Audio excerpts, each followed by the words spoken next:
10. C'était l'hiver où Yura écrivait son mémoire sur les éléments nerveux de la rétine pour la médaille d'or de l'université. Bien qu'il eût étudié la médecine générale, Yura avait de l'œil la connaissance approfondie d'un futur oculiste. Cet intérêt qu'il portait à la physiologie de la vue révélait l'autre aspect de sa nature, ses dons créateurs et ses réflexions sur l'essence de l'image et la structure de l'idée logique. Tonia et Yura avaient pris un traîneau de louage pour se rendre à l'arbre de Noël des Sventiski. Ils avaient vécu côte à côte pendant 6 ans, la fin de leur enfance et le début de leur adolescence. Ils se connaissaient l'un l'autre dans les moindres détails. Ils avaient des habitudes communes, une manière qui leur était propre d'échanger de brèves pointes et de répondre en renâclant brièvement. C'est ce qu'ils faisaient en ce moment, les lèvres serrées par le froid, entrecoupant de longs silences par de courtes remarques. Et chacun de son côté suivait le cours de ses pensées. Yura se souvenait que la date du concours approchait et qu'il lui fallait se hâter de finir son mémoire, et dans le charivari de la fête de l'année finissante que l'on sentait dans la rue, le fil de ses idées déviait vers d'autres sujets. Les étudiants de la faculté des lettres publiaient une revue polycopiée dont Gordon était le rédacteur. Depuis longtemps, Yura leur avait promis un article sur Bloch. Toute la jeunesse des deux capitales raffolait de Bloch, et Misha et lui plus que les autres. Mais les pensées de Yura n'en restèrent pas là. Ils allaient, le menton enfoncé dans leur col de fourrure. Ils frottaient leurs oreilles gelées et pensaient chacun à autre chose. Mais sur un point, leurs pensées se rencontraient. La scène qui s'était déroulée récemment chez Anna Ivanovna les avait régénérés l'un et l'autre. On aurait dit que leurs yeux s'étaient dessillés et qu'ils ne se voyaient plus de la même façon. Tonia, ce vieux camarade, cette évidence toute claire qui se passait d'explications, était maintenant ce que Yura pouvait se représenter de plus inaccessible et de plus compliqué. Tonia était une femme. Au prix d'un certain effort d'imagination, Yura pouvait se voir parvenu au sommet de l'Ararat, héros, prophète, conquérant, tout ce qu'on veut, mais non femme.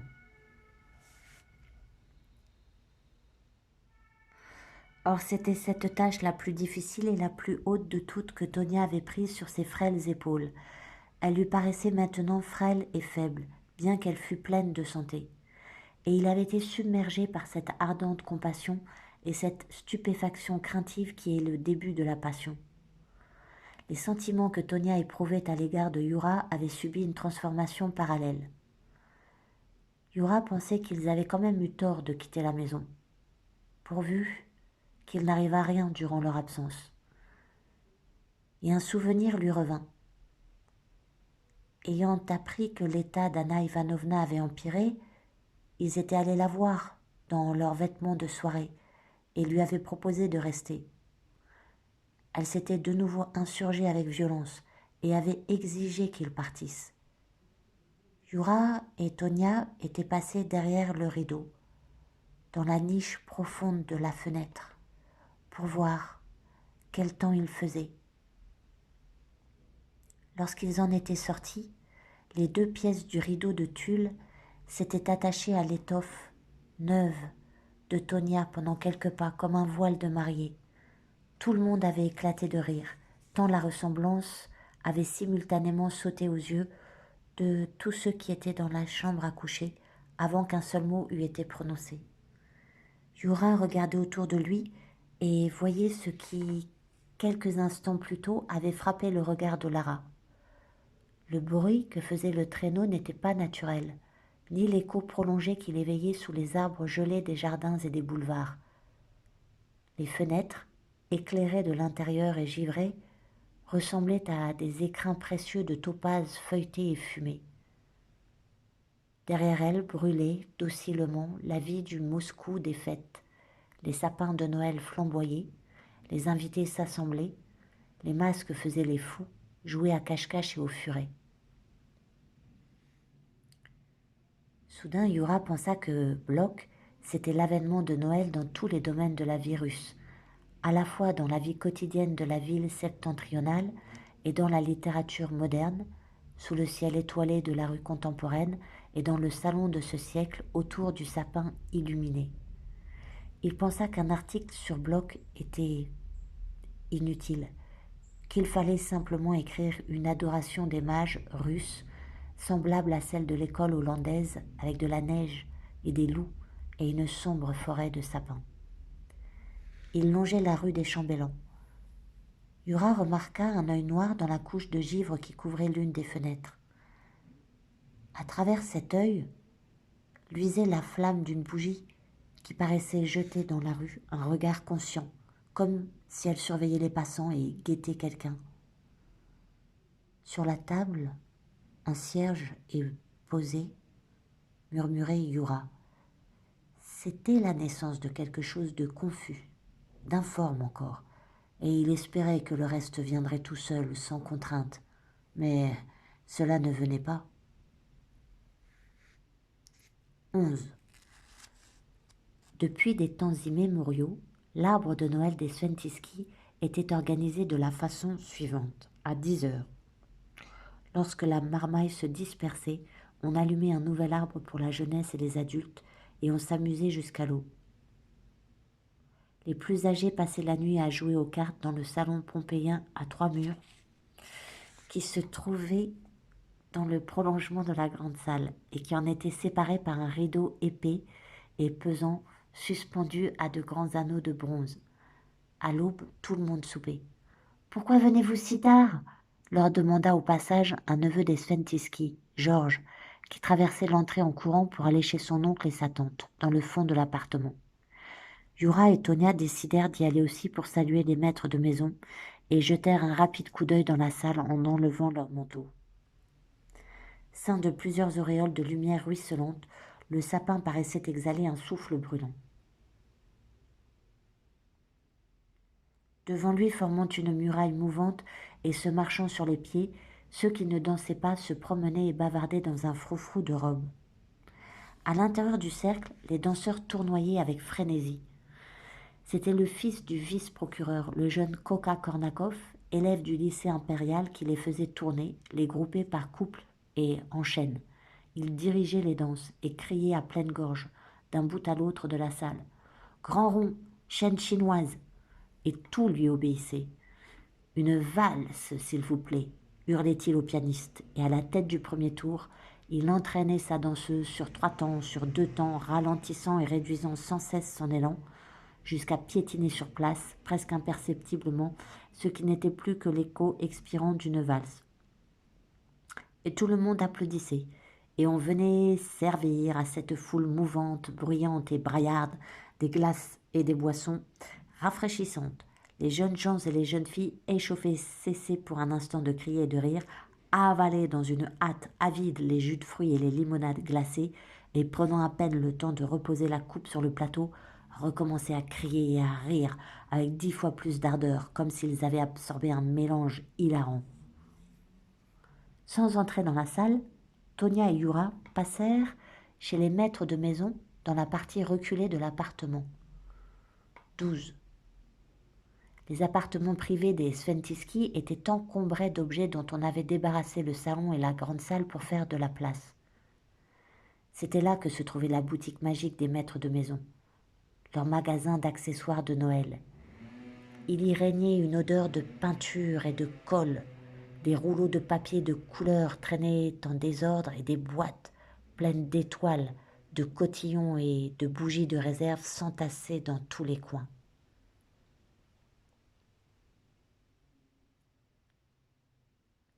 Les vieux Sventiski étiquetaient les cadeaux, annotaient des cartons pour indiquer les places à table et numérotaient des billets de loterie. Georges les aidait, mais il se trompait souvent de numéro et les Sventiski ronchonnaient.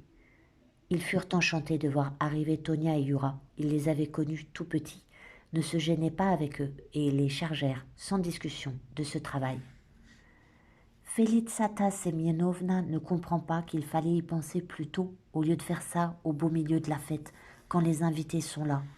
Oh là là là là, gribouille, Tu en as encore fait du beau travail avec les numéros, mon pauvre Georges.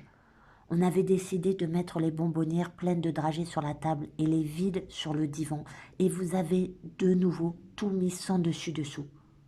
Je suis très heureuse qu'Annette aille mieux. Nous étions si inquiets pour elle, Pierre et moi. Oui, ma chérie, mais c'est justement qu'elle va moins bien, comprends-tu? Mais avec toi, c'est toujours devant, derrière.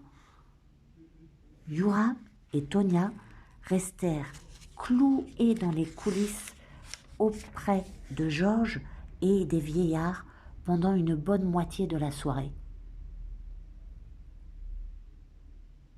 13. Pendant tout le temps qu'ils passèrent avec les Sventiski, Lara était dans la grande salle. Elle n'était pas en robe de bal et ne connaissait personne. Tantôt abandonnée et sans volonté, elle tournoyait comme dans un rêve au bras de Coca Kornakov, et tantôt, comme hébétée, elle marchait sans but à travers la salle. Une ou deux fois déjà, elle s'était arrêtée, indécise, au seuil du salon, dans l'espoir d'être remarquée par Komarowski qui faisait face à la salle. Mais il regardait son jeu qu'il tenait devant lui dans sa main gauche comme un écran, ou bien ne la voyait-il vraiment pas, ou bien faisait-il semblant de ne pas l'avoir aperçue? Lara eut le souffle coupé par l'affront qu'il lui faisait. À ce moment, une jeune fille que Lara ne connaissait pas entra dans le salon. Komarowski lui jeta ce regard que Lara connaissait si bien. La jeune fille, flattée, sourit à Komarowski, rougit et rayonna. À cette vue, Lara faillit pousser un cri. Son visage s'empourpra de honte, le rouge couvrit son front et son cou. Une nouvelle victime, pensa-t-elle.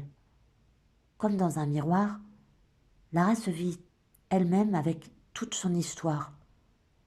Mais elle n'avait pas encore renoncé à l'idée de parler à Komarowski et, décidant de remettre sa tentative à un moment plus favorable, elle se força au calme et revint dans la salle. À la table de Komarowski, il y avait encore 3 personnes. L'un de ses partenaires, son voisin, était le père du jeune homme à la mise recherchée qui avait invité Lara à la valse. C'est ce que Lara conclut des 2 ou 3 mots qu'elle avait échangés avec son cavalier en tournoyant à travers la salle. Quant à la grande femme, brune et vêtue de noir, aux yeux fous et ardents, et au cou de vipère déplaisamment tendu, qui à chaque instant passait du salon dans la salle où son fils exerçait son activité pour revenir ensuite dans le salon où jouait son mari, cette femme était la mère de Coca Kornakov. Enfin, Lara apprit par hasard que la jeune fille qui avait éveillé en elle tous ces remous était la sœur de Coca, et que ces considérations étaient sans fondement. Kornakov, avait dit Coca tout au début pour se présenter à Lara. Mais elle n'avait pas bien entendu. Kornakov, répéta-t-il après avoir décrit en glissant un dernier cercle, en la raccompagnant jusqu'à son fauteuil et en s'inclinant devant elle. Cette fois-ci, Lara l'entendit. Kornakov, Kornakov, répéta-t-elle songeuse, ça me dit quelque chose de déplaisant. Puis elle se souvint. Kornakov était le vice-procureur de la chambre des mises en accusation de Moscou. C'était lui qui avait prononcé le réquisitoire contre le groupe de cheminots avec lesquels Tiverzine avait été jugé. Kologrivov était allé le voir à la prière de Lara pour tenter de l'amadouer et de réfréner son ardeur à ce procès. Mais il n'avait pas réussi à le fléchir. C'est donc ça. Bon. Curieux, Kornakov. 14.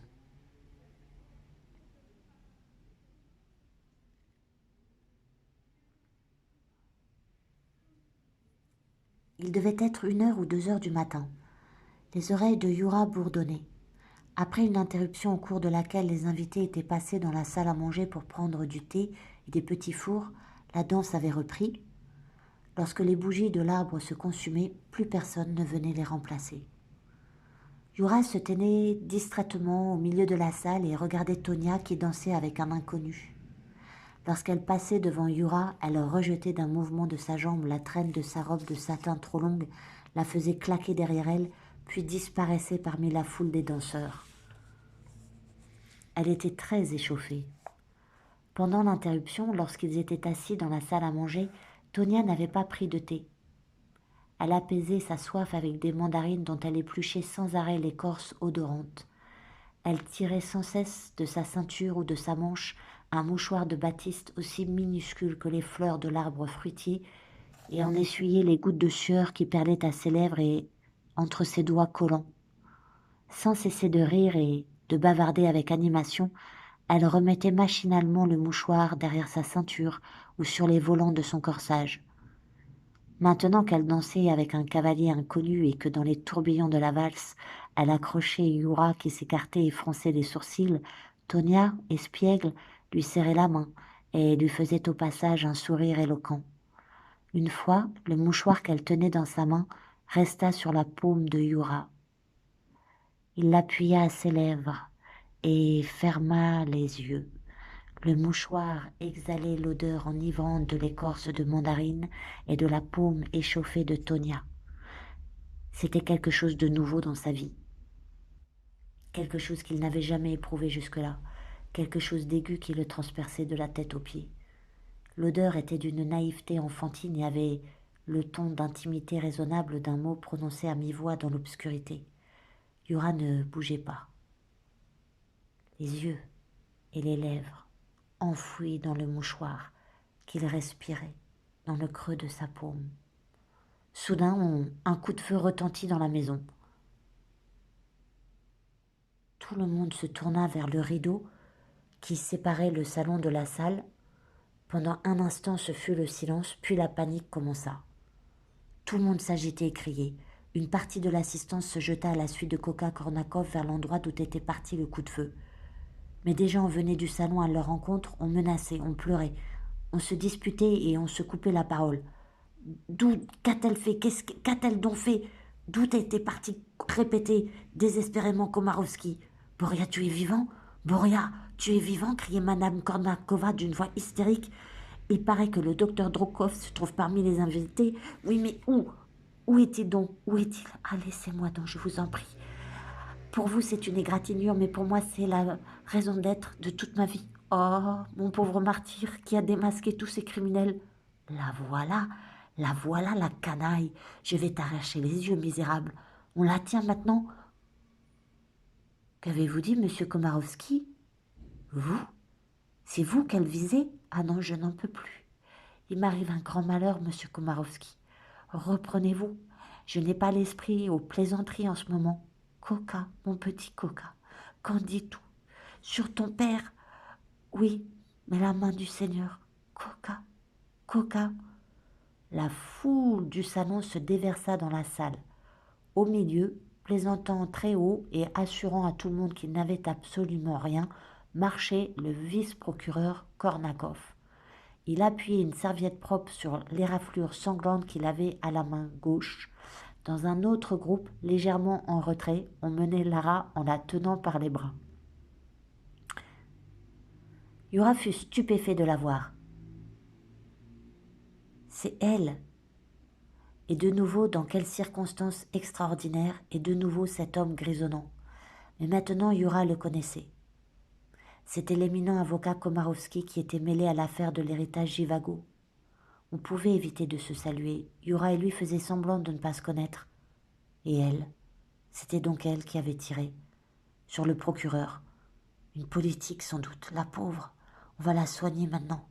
Qu'elle est belle, fièrement belle. Et cela, les bandits la traînent en lui tordant les bras comme une voleuse prise la main dans le sac. Mais il comprit aussitôt qu'il se trompait.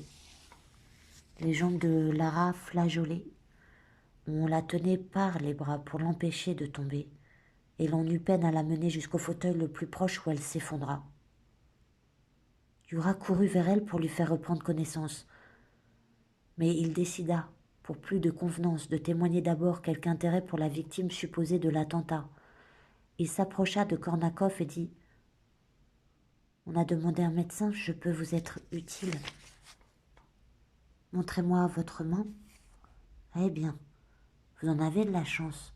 Ce n'est rien du tout, ça ne mérite même pas un bandage. Quoiqu'au fond, Un peu de teinture d'iode ne peut pas vous faire de mal. Voici Felitsata Semyenovna. Nous allons lui en demander. Madame Sventiskaya et Tonia s'approchèrent de Yura. Elles avaient le visage défait. Elles lui dirent de tout laisser tomber et d'aller s'habiller au plus vite. On était venu les chercher, Tonia et lui. Il était arrivé quelque chose chez eux. Yura fut saisi de frayeur. Il supposait le pire, oubliant tout le reste. Il courut s'habiller.